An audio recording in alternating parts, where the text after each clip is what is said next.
Hello there. Just interrupting the usual broadcast for a important message. You are whole, and evolution is bullshit.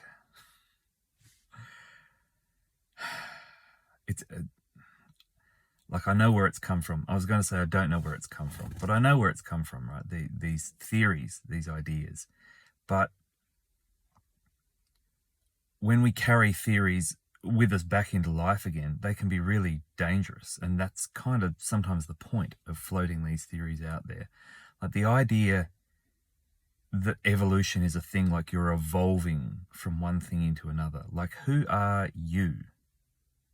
Even if Darwin was correct, and they cannot even make Darwin work in animals properly.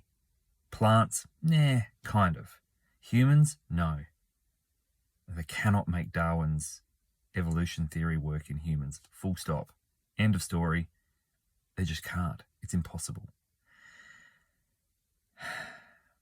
So even if it was correct that your body was evolving, because, yeah, right, things happen, the body adapts. You could call that evolution if you wanted to. I think you'd probably have to go back and read the theory properly to see what evolution actually is, because evolution is not adaptation. They're very different things. Even if your body evolved, who are you in there? You're not a soul. The soul is the story. The soul can be broken. The soul can be fractured. Soul is like a recording. Who are you? What word are we going to use for that? Spirit? Okay. You think your spirit is evolving? Like potentially. I'm not going to say it's not for you, because I don't know you. But for me, no. Any spirit that I've ever touched into, any large spirit, it's not evolving. It's already there.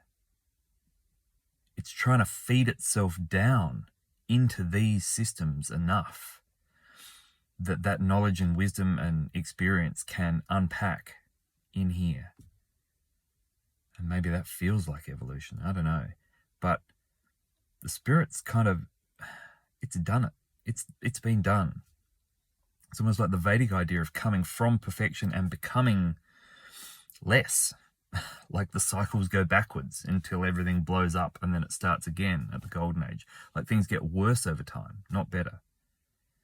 So the spirit would be de-evolving in that sense, because it's trying to cram itself down into more dense and more dense containers and still express itself, and maybe struggle a bit at that because it's not getting translated very well.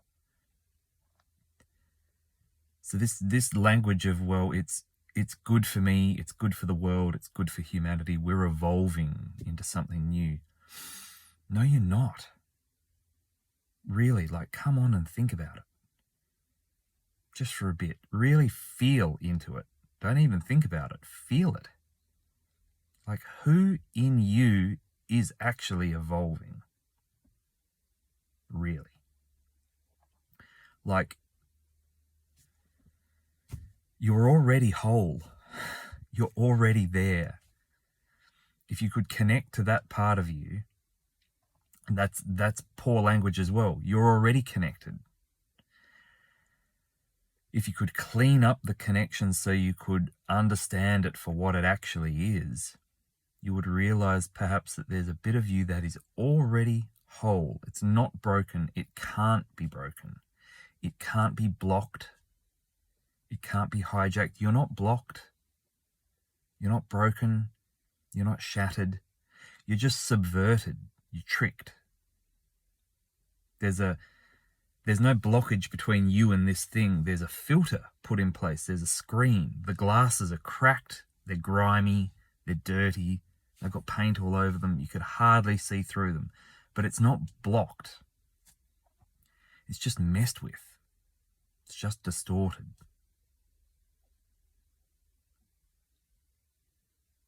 You know, rock oil does not evolve into kerosene. or diesel or petrol, gasoline, methylated spirits. It doesn't evolve. It is refined. Gold ore out of the ground does not evolve into pure gold. It already is.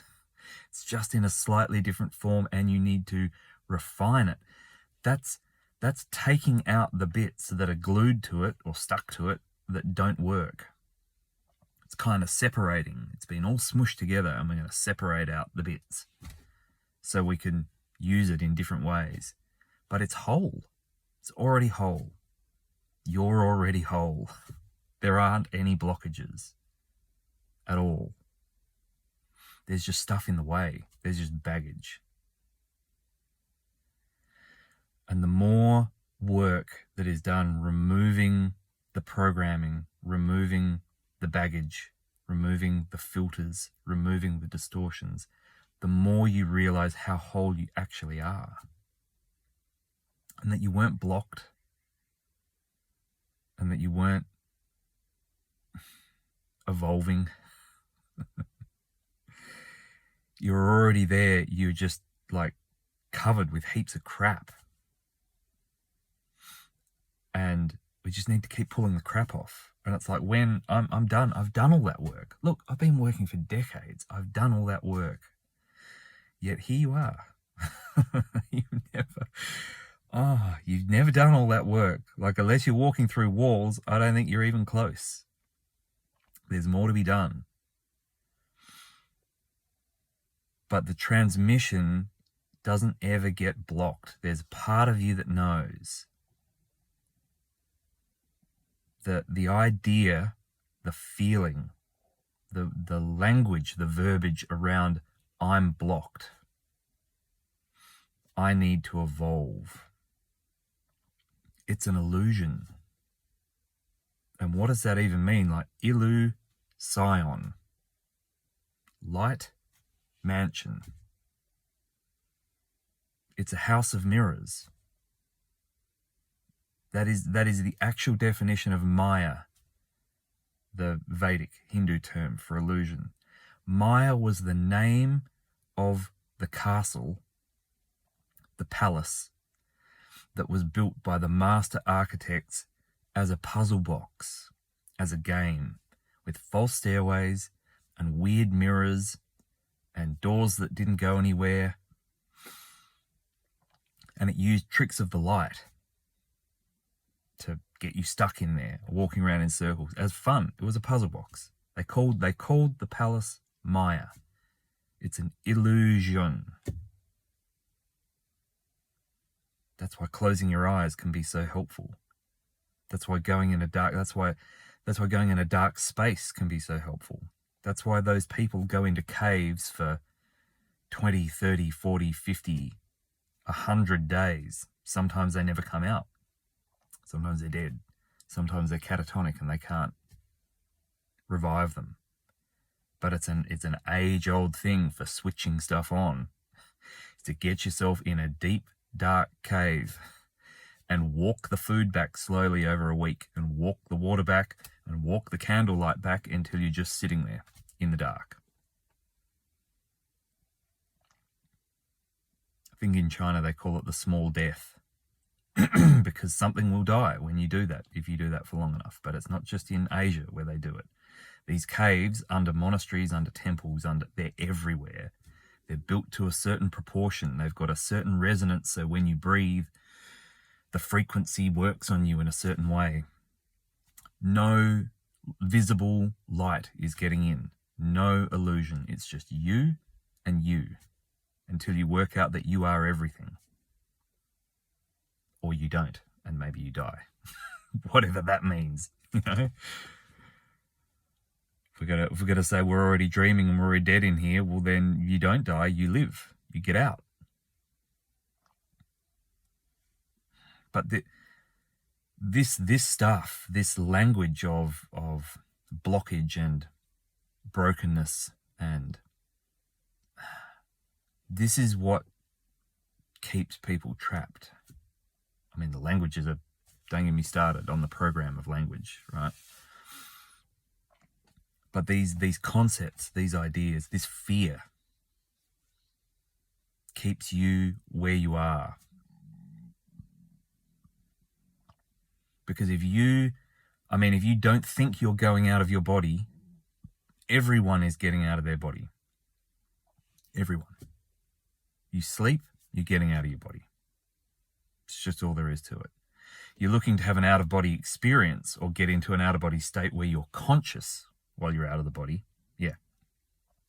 You want to be conscious because you want to consciously know what's going on out there, in dreams, in astral, wherever, outside, however you think you're trying to tweak that. You're getting out all the time into another space. But the fear of what might be there, the fear that you're broken, the fear of what might happen, and these religions, these institutions, they pump it. They pump the fear. I'm not saying nothing can go wrong. That's not what I'm saying. I'm saying you do it all the time anyway. How old are you? How many nights have you slept? 10,000? 20,000? Every time. Have you ever had a daydream where you really dropped into it? Did you think that part of you wasn't somewhere else? You're just looking for conscious retrieval of this stuff, but it's there. What you did, where you went, all the data is there to be retrieved if you know where to look. You're carrying the data. You are connected to it. So even if you don't remember doing it in the moment, the data's still there. You can still get it back. So it's like, what is holding you back from actually like flexing into this and going, what's going on here? And it's usually fear. And really the base fear is, I'm not going to be enough. I can't do it. I have lots of trouble doing that. I've tried, but I seem like I'm blocked. What is all of that? It's just nonsense. You get out all the time. So it's about looking for, where am I getting diverted?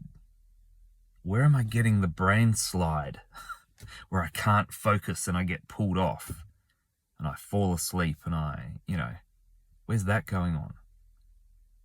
Actually start interrogating. And the only reason you wouldn't like sit down and really interrogate this, like someone was paying you $90 an hour to do it. This is solid work. This is white collar, solid work. You're going to have to muscle into this. Like, how would you go about it if it was your job?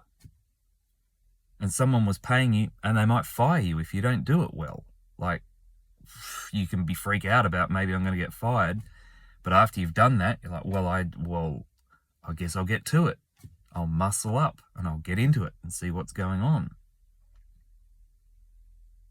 Why does it feel like it's not working? Why do I keep getting subverted? Where is that happening in my body? Where is that happening in my field? What is it that feels like it's blocking me, which is a lie? Because I can't be blocked. So obviously I'm buying into a deception, an illusion. Where is that illusion? Where is that mirror so I can shatter it and see what's behind it? Because you are whole already. So the only thing keeping you back is the idea that it's possible that something can keep you back. Much love.